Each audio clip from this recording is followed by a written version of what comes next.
चलो all right. आज के करंट अफेयर्स 29 जून 2020 के। इसे शुरू करने से पहले देख ही रहे हो डेट जो आ गई है। जून इज ऑलमोस्ट एक दिन रह गया बस, इट्स ऑलमोस्ट एंडिंग। तो नेक्स्ट आपका वीकेंड दैट इज 5 जुलाई।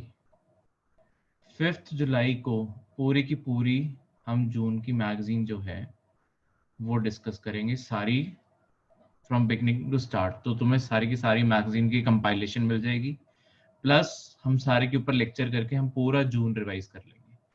तो एक बारी जो अभी तक आपको डेली करंट अफेयर्स मिले हैं, एक बारी उन्हें भी रिवाइज कर लेना इस हफ्ते, ताकि वीकेंड पे कनेक्टिविटी थोड़ी जल्दी बने। बिकॉज मैगजीन बड़ी होती है तो इतना टाइम एक एक करंट अफेयर पे नहीं रुक पाते। जैसे अभी हम 1 घंटा भी लगा लेते हैं, तब इतना टाइम नहीं होता, तो तब सिर्फ एक ब्रॉड व्यू कवर होता है। तो इस कारण डेली करंट अफेयर्स जो अब तक जितनी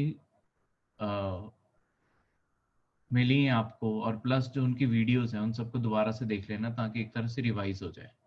ठीक है, फिर वीकेंड पे कनेक्ट करने में ज़्यादा बेटर लगेगा आपको। इस बारी जून की वीकेंड तक मैगजीन मिल जाएगी पूरी की पूरी जून की।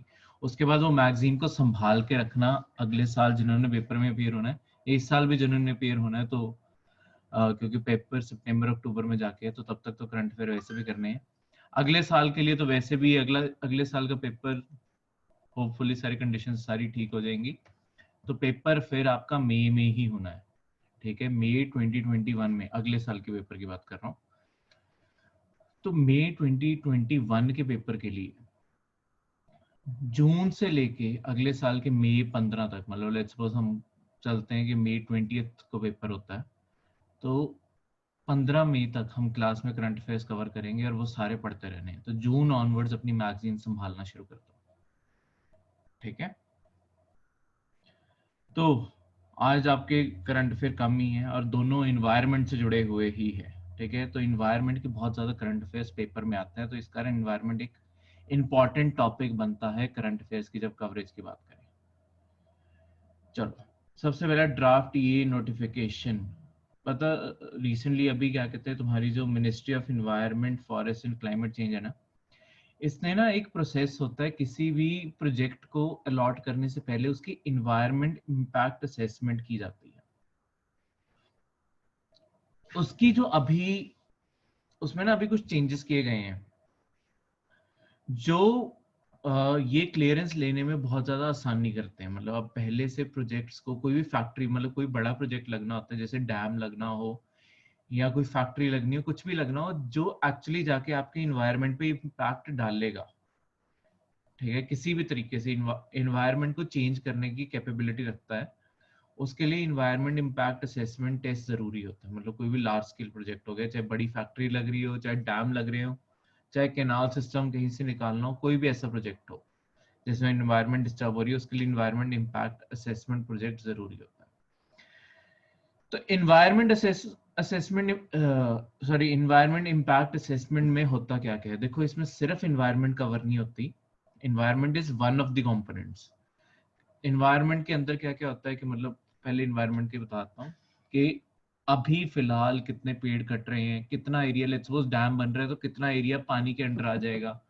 ठीक है, तो उसके कारण इकोलॉजी या आसपास के सराउंडिंग एरिया, स्पीशीज के ऊपर क्या असर पड़ने वाला है।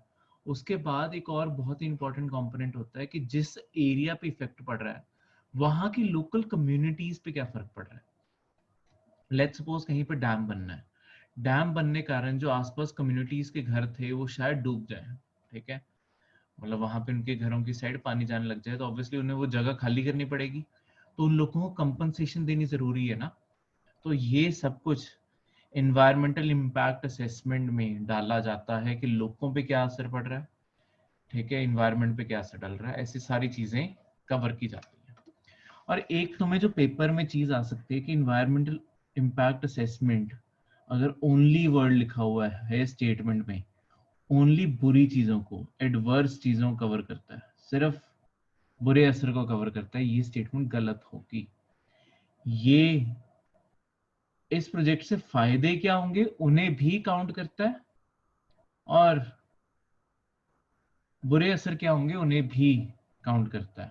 फिर दोनों को वे करता है कि किस साइड इस प्रोजेक्ट के ज्यादा फायदे हो रहे हैं। अगर फायदे ज्यादा हैं तो हाँ प्रोजेक्ट के साथ जाना चाहिए, पर फायदे अगर कम है और नुकसान ज्यादा हो रहे हैं तो इस प्रोजेक्ट को रोक देना चाहिए। तो दोनों चीजें इसके अंडर कवर होती हैं, ये चीज याद रखना। तो ये ओनली वाली स्टेटमेंट गलत होगी। क्लियर है? तो environmental impact assessment study to predict the effect of proposed activity project on the environment the decision ये decision making tool है। decision making tool कैसे है ये, मतलब ये डायरेक्ट पेपर में आ सकता है, इस कारण मैं इस वर्ड पे स्ट्रेस दे रहा हूँ। डिसीजन मेकिंग, अगर तुम गुड और एडवर्स को दोनों साइड वे करोगे तो तुम एक अच्छे डिसीजन पे आ सकते हो। तो इसे कहते हैं कि एक अच्छा डिसीजन मेकिंग टूल है।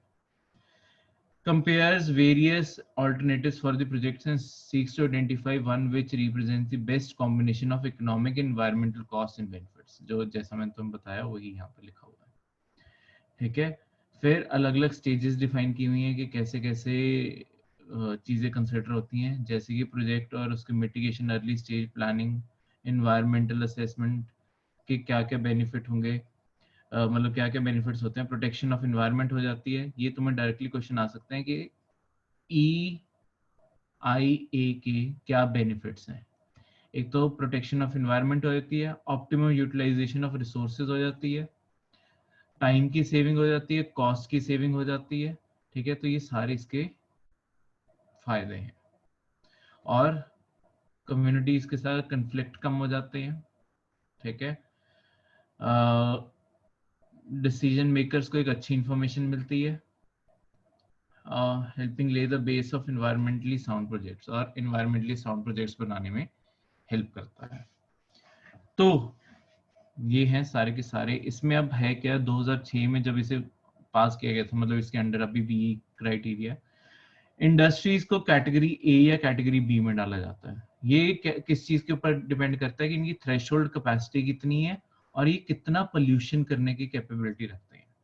ठीक है, तो कैटेगरी ए में सबसे ज्यादा पोल्यूटिंग हो गए, कैटेगरी बी में कम पोल्यूटिंग वाले हो गए। तो ये इसके थ्रू कवर होता है। अब इसकी क्लियरेंस कहाँ से मिलती है तुम्हें? अगर EI के हर प्रोजेक्ट को ना इन्वायरमेंट क्लियरेंस चाहिए होती है। जब तक इन्वायरमेंट क्लियरेंस नहीं मिलती वो प्रोजेक्ट आगे नहीं मूव कर सकता। अब इन्वायरमेंट क्लियरेंस पाने के लिए सबसे पहले EIA करवाना पड़ता है। अब ये कहाँ कौन करेगा? अगर तो किसी स्टेट के पास, पहली बात स्टेट की अपनी बॉडी होनी चाहिए, मतलब अगर है तो, अगर state environmental impact assessment authority है फिर तो वो करेगी।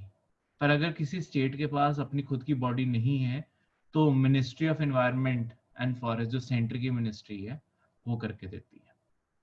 ठीक है, तो पहली प्रायोरिटी में अगर स्टेट के पास है अथॉरिटी, मतलब स्टेट ने कोई बॉडी बनाई हुई है इस ऐसे रिपोर्ट स्टडी करने के लिए, तो वो करेगी। अगर उसके पास नहीं है फिर सेंटर से तुम करवा सकते हो। ठीक है, 2009 में एक एग्जेम्पशन डाल दी गई EIA को।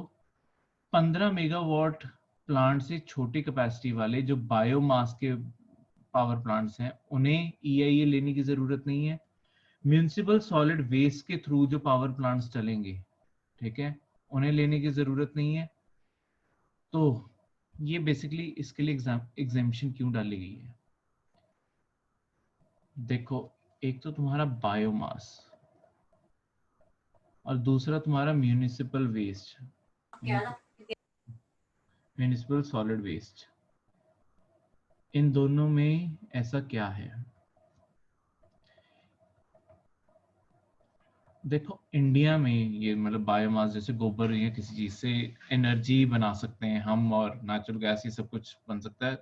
मेनली एनर्जी पे फोकस है, पावर प्लांट है ना। और म्यूनिसिपल सॉलिड वेस्ट जितने भी हमारे टॉयलेट डिस्चार्ज होते हैं, जो फीसेस होती हैं, अल्टीमेटली इन्हें भी हम, इन दोनों को क्या करते हैं बेसिकली, इनके जो सेप्टिक टैंक्स होते हैं ना उसके अंदर इनकी डिकम्पोजिशन लगा देते हैं। उसके कारण हम एक इनडायरेक्ट, बैक्टीरिया के थ्रू एक इनडायरेक्ट एनर्जी जनरेट, ये ना नई टेक्नोलॉजी है। आजकल इसके ऊपर विचार किया जा रहा है बिकॉज ये दोनों ही, खासकर म्यूनिसिपल सॉलिड वेस्ट एक बहुत बड़ी प्रॉब्लम है कि इससे ट्रीट कैसे किया जाए। तो इसका बेटर ऑल्टरनेटिव निकाला जा रहा है जिसके थ्रू एक तो इसे ट्रीट भी कर दिया जाएगा, इससे एनर्जी भी बना ली जाएगी और इस अल्टीमेटली जो रीयूजेबल वाटर है वो भी इससे बना लिया जाएगा जो आपके गार्डनिंग फार्मिंग ऐसी जगहों पे काम आ सके, ठीक है। जैसे तो इससे हमारी वाटर की वेस्टेज भी कम हो जाएगी। क्लियर है? तो ये एक नई इमर्जिंग टेक्नोलॉजी है, कैसे म्यूनिसिपल सॉलिड वेस्ट को हम चेंज करके एनर्जी में, तो जितना भी हमारे यहाँ से हमारे घरों से म्यूनिसिपल वेस्ट की सीवेज की लाइंस जाती हैं, उनसे एक टाइम पे जाके एनर्जी बनने लग जाएगी। तो अल्टीमेटली इससे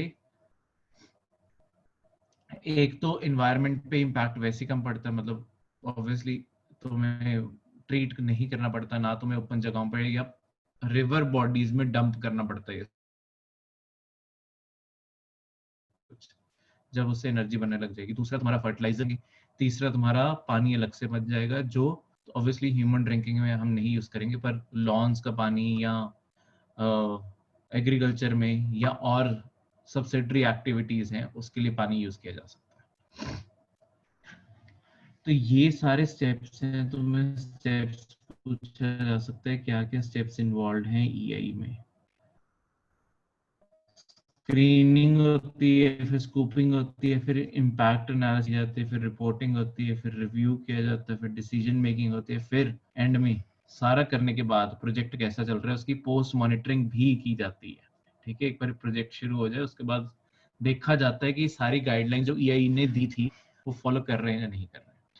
ये ईआई का पूरा इशू आया क्यों हुआ था, क्योंकि एक ऑर्गेनाइजेशन के रिगार्डिंग आया हुआ था, south Asian network on dams reverse and people. ये है क्या, ये एक इनफॉर्मल नेटवर्क है, पहले तो इसे याद रखना।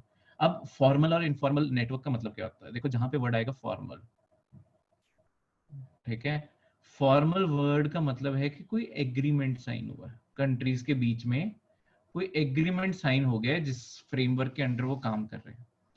इनफॉर्मल का मतलब है कि देखो जब कोई ऑर्गेनाइजेशंस की अभी शुरुआत हो रही होती है ना, अभी तुम्हें पिक्चर क्लियर नहीं होती कि करना क्या है हमने इस ऑर्गेनाइजेशन के साथ, तो इनिशियली कुछ साल मतलब 10 साल भी हो सकते हैं, इंटरनेशनल रिलेशन में बहुत लंबा टाइम होता है कुछ साल, तो कुछ साल तुम क्या करते हो, उसे सिर्फ एज अ इनफॉर्मल समिट या इनफॉर्मल मीटिंग के तौर पे चलाते हो।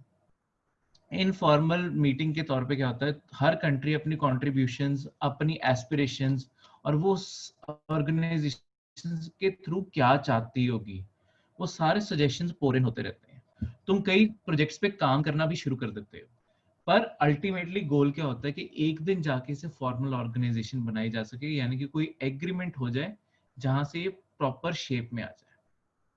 तो अभी के लिए बिकॉज साउथ एशियन कंट्रीज अभी इस एक्सपेरिमेंट पे काम कर रही हैं, तो ये इनफॉर्मल मीटिंग है, तो ना इसके कोई फॉर्मल मेंबर्स हैं। ठीक है, ऐसा नहीं है कि किसी ने भी, क्योंकि जब तक साइन नहीं किया तो कोई भी कभी भी इस मीटिंग में ज्वाइन भी कर सकता है, किसी इनवाइट भी किया जा सकता है और वो अगली मीटिंग में एब्सेंट भी हो सकता है। इसका हेडक्वार्टर इंडिया में है, दिल्ली में है। ठीक है, पर हमारे साथ जिन कंट्रीज को हम साथ लेके चल रहे हैं वो है अब फिलहाल के लिए नेपाल, भूटान और बांग्लादेश, और हम 4 कंट्रीज मिलके काम कर रही हैं, इंडिया, नेपाल, भूटान, बांग्लादेश।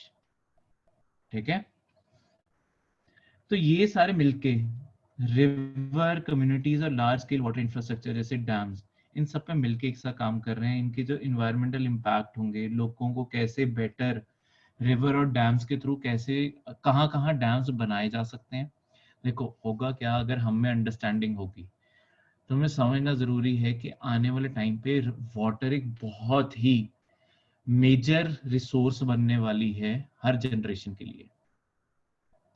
और अगर हमारे साउथ एशिया की बात की जाए, हमारा नॉर्थ इंडिया ज्यादातर हिमालयाज के ऊपर डिपेंडेंट है, ग्लेशियर्स के ऊपर डिपेंडेंट है अपने पानी के लिए। इनमें से बहुत सारे ग्लेशियर हैं, इसमें से बहुत सारी नदियां, जैसे गंगा की ही बहुत सारी ट्रिब्यूटरीज नेपाल से निकल के आती हैं, वैसे ही भूटान के थ्रू भी पानी निकल के आता है। तो हमारे लिए क्या जरूरी है, हमारे लिए हिमालय के ग्लेशियर्स को सिक्योर करना जरूरी है। इसलिए हमने ऐसे नेटवर्क बनाए हैं ताकि अल्टीमेटली हमारे हमारे लोगों तक पानी पहुंच सके।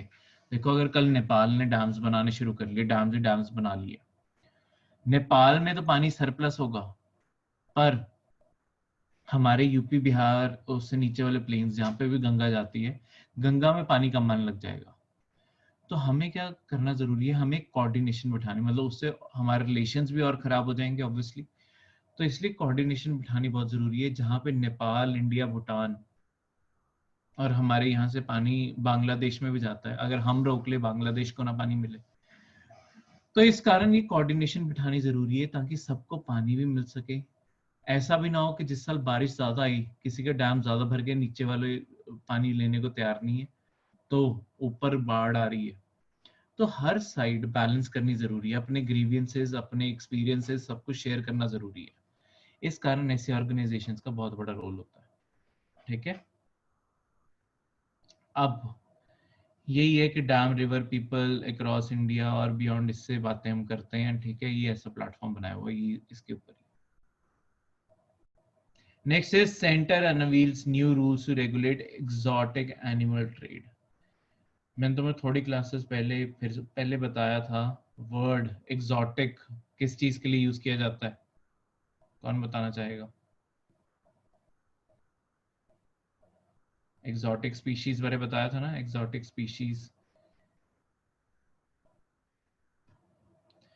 देखो एक्सोटिक का मतलब होता है जो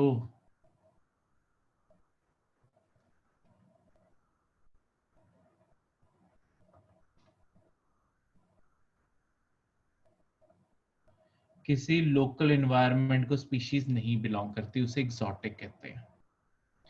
कि ये चीज एक्सोटिक है, यानी कि लेट्स सपोज कोई चीज अगर हम बोलते हैं कि ये इंडिया को एक्सोटिक है, यानी कि वो स्पीशीज इंडिया में नहीं पाई जाती, और तुम अगर उसे इंडिया में लेके आ रहे हो तो वो इंडिया के लिए एक एक्सोटिक स्पीशीज है। इनका खतरा क्या होता है, मतलब क्यों गवर्नमेंट इन्हें रेगुलेट करना चाहती है? देखो होता क्या है, लेट्स सपोज कई बार क्या होता है, ओनर कुछ टाइम तो रखते हैं इन्हें, उसके बाद जंगलों में या कहीं इन्हें रिलीज कर देते हैं। ठीक है, जब वो खुद नहीं पालना चाहते, जंगलों में या ओपन में छोड़ देते हैं। अब एग्जॉटिक स्पीशीज का खतरा क्या होता है, हर इन्वायरमेंट का बेसिस होता है कि एक प्रे होगा और एक प्रेडेटर होगा। ठीक है, कि कोई ना कोई शिकार बनेगा और कोई ना कोई उसका शिकारी होगा। ये हर जगह ये इन्वायरमेंट का बेसिक रूल है। एग्जॉटिक स्पीशीज जब आती हैं, लेट्स सपोज वो प्रे की स्पीशीज भी हैं, ठीक है, सिर्फ घास खाने वाली स्पीशीज है। जो लोकल प्रेडेटर्स है ना हमारे, उन्हें स्पीशीज बारे जब कोई पता नहीं है, वो एक्चुअली खाते नहीं है इसे। ठीक है, जब तक उन्हें ये स्पीशीज को बहुत कॉमनली देखना नहीं शुरू करेंगे, यानी कि आराम से 30-40 साल निकल जाएंगे जब वो खाना बनना शुरू होगा, तब तक के लिए ये प्रे फ्री है, इसे कोई खाने वाला नहीं, इसका कोई कंपटीशन नहीं है,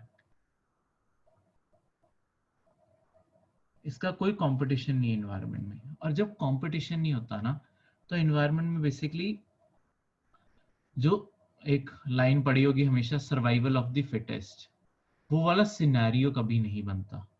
क्योंकि फिटेस्ट होने के लिए तुम्हें compete भी तो करना जरूरी है। चाहे तो अब तुम वीकेस्ट हो, पर तुम्हारा कोई कंपटीशन ही नहीं है, रेस में अकेले ही भाग रहे हो, तो फर्स्ट तो आओगे। तो होता क्या है, ये हद से ज्यादा एनिमल्स रिप्रोड्यूस करने लग जाते हैं, और इनकी डेथ रेट कम होती है, तो इनकी रिप्रोडक्शन रेट और तेज होती जाती है। ठीक है, कोई खा नहीं रहा इन्हें, आइडल कंडीशंस मिल रही है इन्वायरमेंट में, पूरी की पूरी इन्वायरमेंट को खा जाते हैं।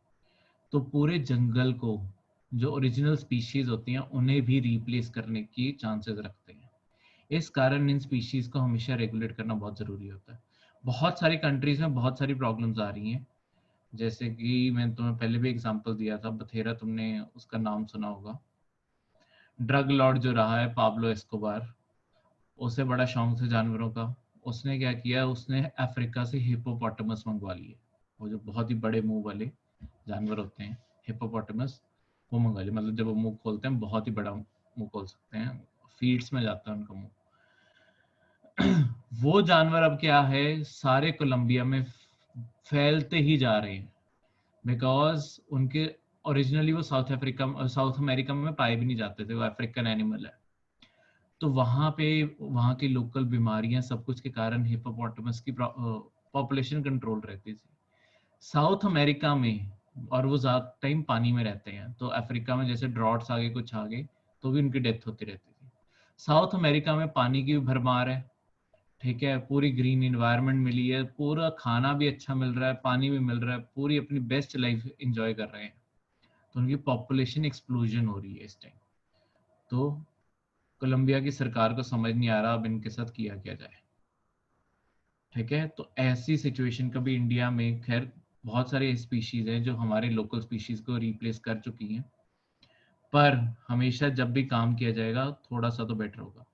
इस टाइम अगर किसी ने भी बाहर से कोई भी जानवर मंगवाना है, वो directorate general of foreign trades, जो मिनिस्ट्री ऑफ कॉमर्स है, उसके अंडर रजिस्टर करता है उस जानवर को, ठीक है। अब नए रूल्स के अकॉर्डिंग यहाँ तो रजिस्टर तुमने करना ही करना है। एडिशनली कोई भी बर्ड या एनिमल तुम अगर बाहर से मंगवा रहे हो, उसे चीफ वाइल्ड लाइफ वार्डन जो हर स्टेट का होता है उसके पास भी रजिस्टर करना, मतलब जो आपका विभाग या वाइल्ड लाइफ डिपार्टमेंट जो भी होता है, उसके अंदर चीफ वाइल्ड लाइफ वार्डन होता है, उसके पास तुमने हमेशा रजिस्टर करना है अपनी हर जिस भी स्टेट में तुम रह रहे हो उसमें, ठीक है, ताकि पता होना चाहिए। तो पूरी एक लिस्ट बन जाएगी किस स्टेट में कौन सा जानवर है और किस ओनर के पास है। इसकी जिम्मेदारी जो ऐसे ट्रेडर्स हैं जो इनके साथ डील करते हैं, सबसे पहले उनके ऊपर ऊपर डाली हुई है।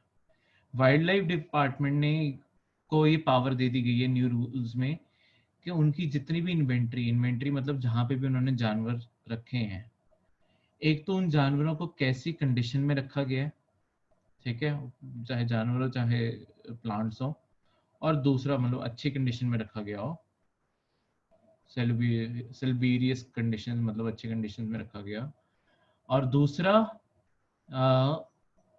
कहीं उन्हें वाइल्ड लाइफ में रिलीज ना कोई कर दे।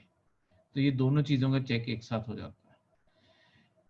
ये जो एडवाइजरी है ये एग्जॉटिक लिविंग स्पीशीज के साथ डील करेगी, यानी कि तुम्हारी एक साइट इंटरनेशनल ट्रीटी है, convention on international trade in endangered species. इसके अंडर जो अपेंडिक्स 1, 2 और 3 में जानवर लिस्टेड है ना, मतलब अपेंडिक्स वही जो एंड में लिस्ट आती है, ये सारे जानवरों के साथ डील करेगी।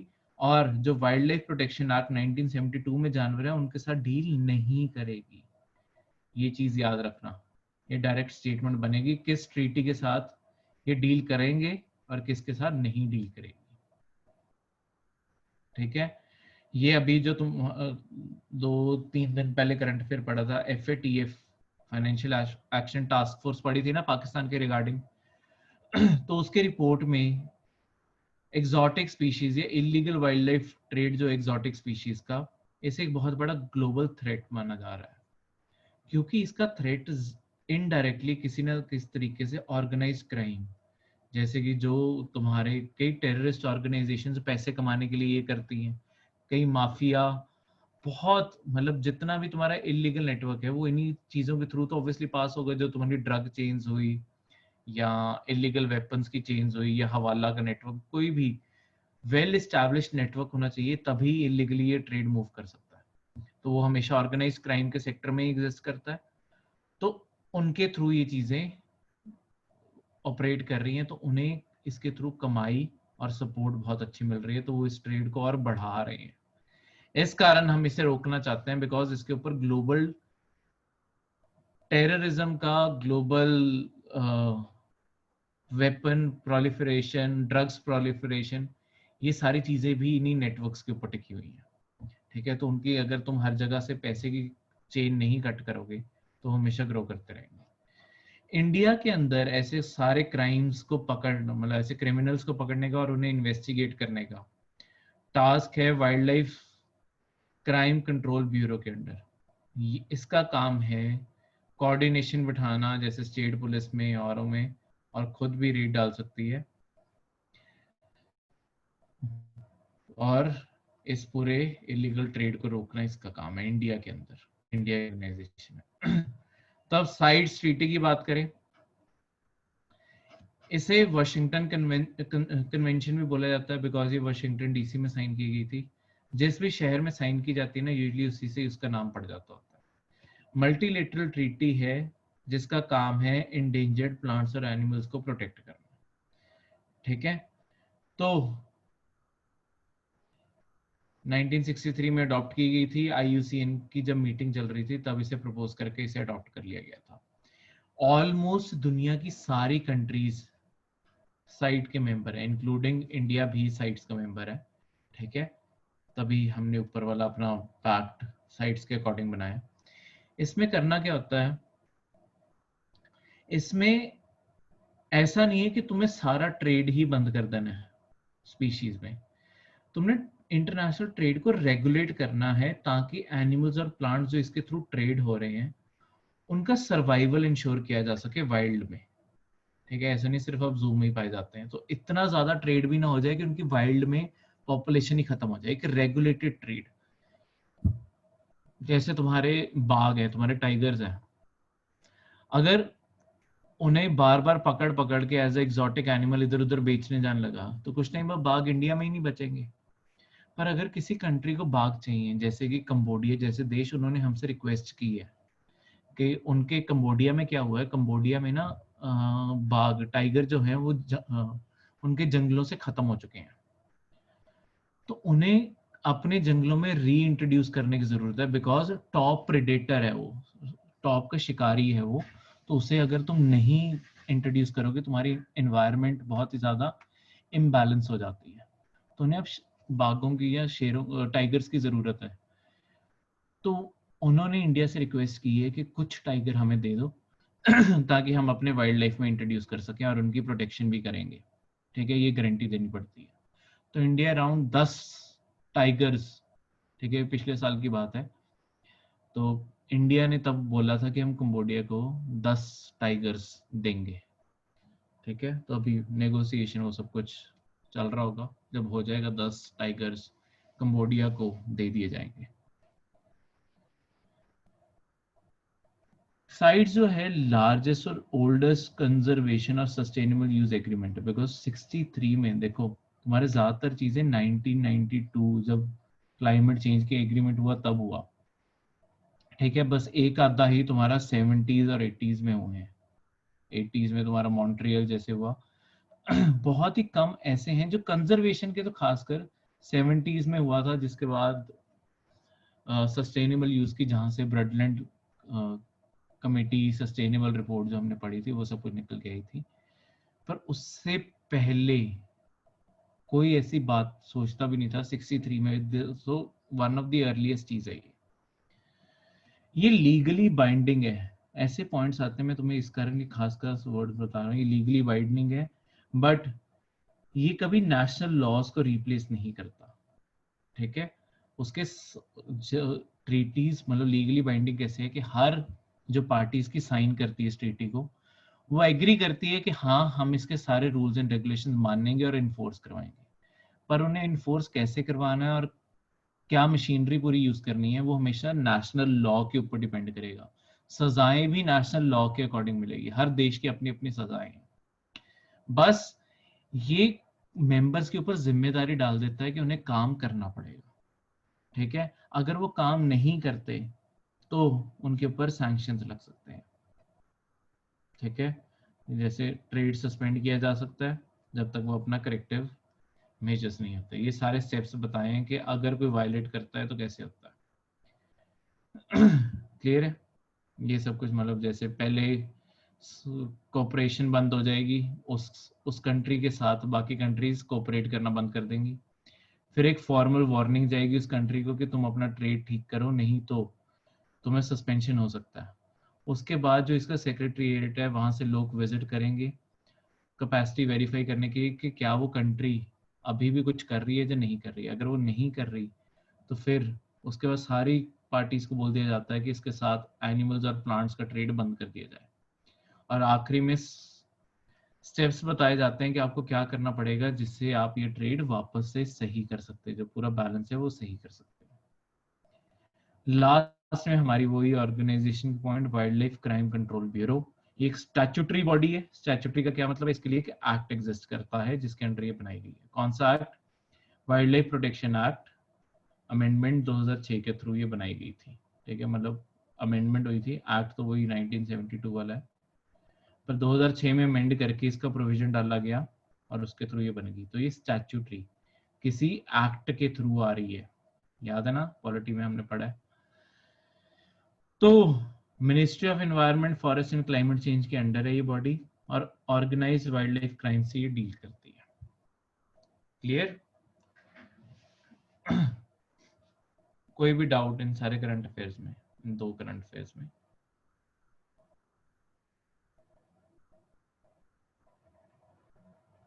नहीं? तो ये थे आज के तुम्हारे करंट अफेयर। Thank you.